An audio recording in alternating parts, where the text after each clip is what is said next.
What's going on, guys? Zebs here, bringing you a spicy new tutorial. And this is one that I kind of wasn't really, didn't think I would make a tutorial like this back in Cinema 4D, but here I am. I'm going to be making a cool little render today. So this week's tutorial is I guess these upcoming weeks is a kind of like a series in a sense. So this is going to be a two-part tutorial. So this first part will be the Cinema 4D part, and then the second part will be the Photoshop part. And then I'm going to continue on with like Cinema 4D, 2D stuff, just kind of all around the board. I have Octane now, so if you guys wanted Octane tutorials, I can do that. But besides the point, let's get right into this tutorial.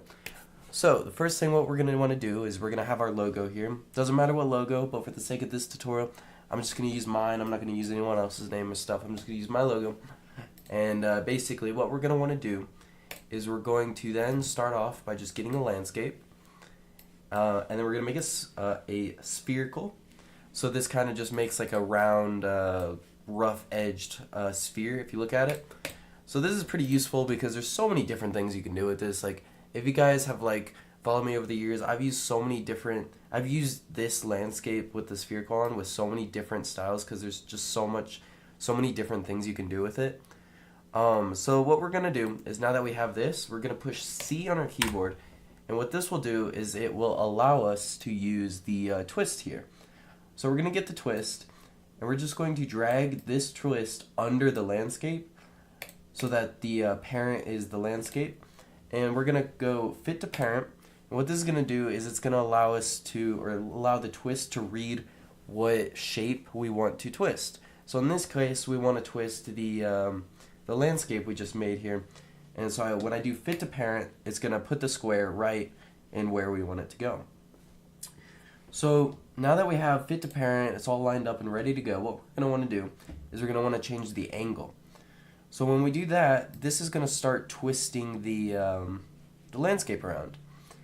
And now, this is just kind of up to you guys, but you guys can do a twist as much as you want. For me, I'm probably going to go with maybe like a 300, I think would be good.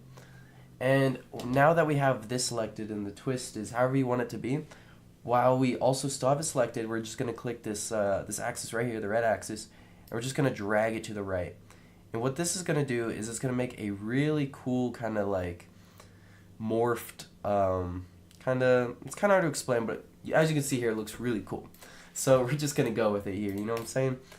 So we're just going to kind of adjust this a little bit, and we're going to make a couple of these so that it kind of looks like it's wrapping around the logo in a sense. So I'm just going to put this here. I'll lower this one just a touch, and then let's do one more. And we're going to do the same thing. So we're going to click the twist, and we're just going to drag it to the left this time. And once we've done that, we're just going to drag it over here, over the logo. Maybe let's see, maybe I'll raise it up a little bit. There's a lot of freedom in this one to have it however you like, which is something that I feel like is really important when it comes to making a specific style. I feel like if you have something very limited, you kind of restrict yourself. So in this sense, there's so many different options and ways to do this that you have the freedom to make adjustments however you like to further the style. But that's just kind of like my opinion on the whole style thing. I mean, some people prefer restricting themselves. That's where their creativity comes from. But in my case, I just like having the freedom to kind of go wherever I want with it, if that makes any sense at all. So once we've done this, I think I'm going to actually rotate this a little bit. And as I was talking to you guys about that, I was just kind of rotating it around, trying to find a good spot. This is kind of up to you guys in this point where you guys want to set this up, how you want to do it. Also kind of depends on the logo you're using. There's just a lot of different options here that we can go with. You can also, maybe I'll twist it a little bit more and do a little bit more of rotation here. I don't know, I'm just kind of going with it, seeing what kind of looks good. Here, I'm going to actually do this again and then drag it to the left. Boom, boom. And then I might make it a little longer. There we go. Let's just go with this, I guess. But for you guys, I would kind of lay it out, something that would look cool, but we'll just kind of go with this for now, I guess. Yeah, actually, let's actually, hold on. Let's just actually make this twist longer. Yeah, there we go. We'll just do this. We'll just make the twist longer so it wraps around the logo. Like I said, there's a lot of freedom here to do this however you want. So once we have this, this is kind of like the main part, or kind of like the appeal of this style, I would say, is making this twist. Very easy to do too, which I think is very helpful, saves time. So the next thing what we're gonna want to do is we're gonna click this blue square here, hold it down, hold click. We're gonna go with a platonic, drag it up. In the type, we're gonna go into a Bucky, and then we're kind of just gonna do the same thing. So we're gonna push C on our keyboard. We're gonna get a twist. We're gonna drag the twist onto the platonic, fit to parent, and then we're gonna twist it up a little bit. Not say, well, actually, maybe right there. Will this work? Yes, awesome. So once we have the twist to, I'd say whatever you want it to be, I guess it doesn't matter too much. It's just kind of your personal preference. I'm gonna go with this. Get an atom array, drag the platonic under the atom array, so it kind of looks like this. So the parent of the twist is the platonic, and then the parent of the platonic is the atom array. And once we've done this, we're just going to click the twist, and we're just going to kind of twist it around a little bit, kind of make it look a little wonky, if that makes sense. Maybe like so. And then we're just going to drag it. Same thing as we did with the other one. And this is going to kind of make just like a mess, you know? And this is something that we want. Making it look like a giant mess, just like, Jesus, what the hell happened? That's the look we want to go with here. So once we've done this, we're just going to then reposition it kind of behind the logo in a sense. Let's see. So something like this. We're going to duplicate it a couple times just to get a more balanced render, I would say. So it's not just one-sided. Let's see. Maybe like something somewhat like this, I would say. All right, there.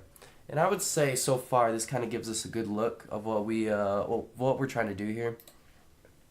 So if I quickly just render this out, we'll see how long it takes. I think it's going to look really good, and I think there's a lot of freedom with this style, as I said before.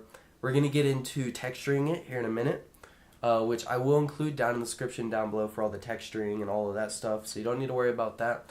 All free down in the description, so if you want to follow along step by step, you're free to. So I would say this looks pretty good, or a look that I'm trying to go with here.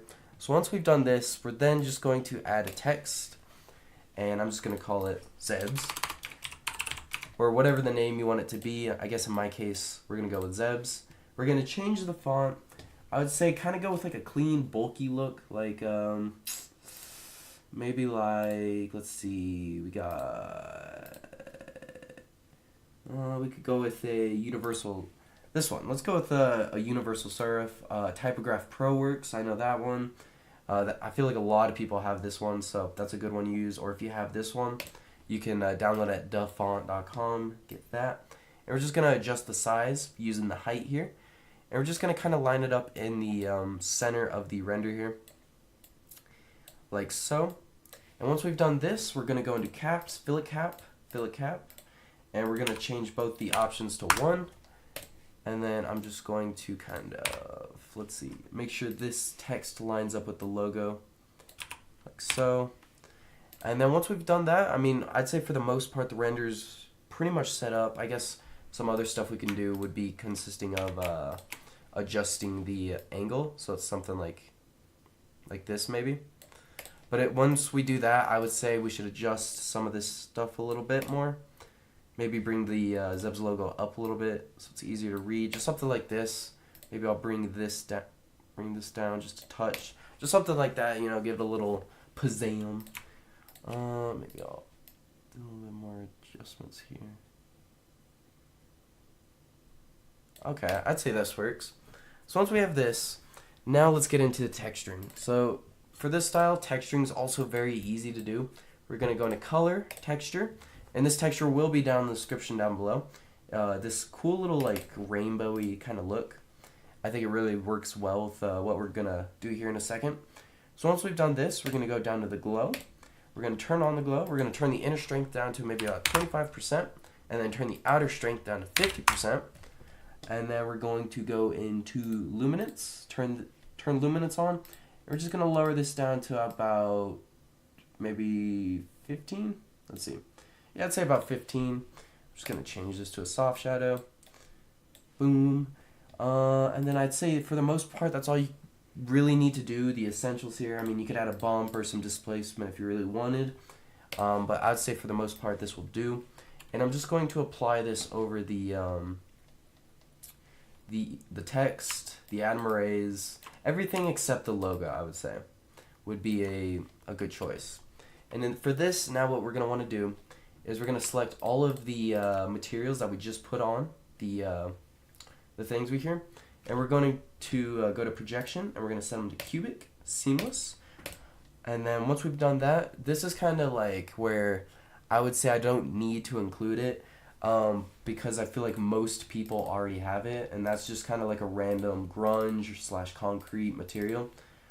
So I'm just going to get one from one of my packs here, if I can find the pack that I use for that. Oh, here it is. These two. And I'm just going to drag this over the logo. I'm going to do the same thing I did with the other material with the cubic and seamless. So cubic, seamless. And there we go, boys. And one or two girls, if there's any out there, hit me up. Here is our render that we are going to make. So this is kind of part one of the tutorial. This is just the Cinema 4D part. The next part will be the Photoshop part, so that's where I go in depth about color grading, changing lighting, smoke, all of that to make it look pretty snazzy. So I'd say pretty simple to do. You guys have a lot of freedom to do whatever you want with this style, which is something I kind of thrive for when coming up with ideas. So I hope you guys enjoyed this tutorial. If you guys have any suggestions on more tutorials to make or specific things you want me to do, like effects or anything like that, just let me know down in the comment section below, and I'll gladly check it out and see if it would make a good tutorial. So this has been your host today, Zebs. I hope you guys found this helpful.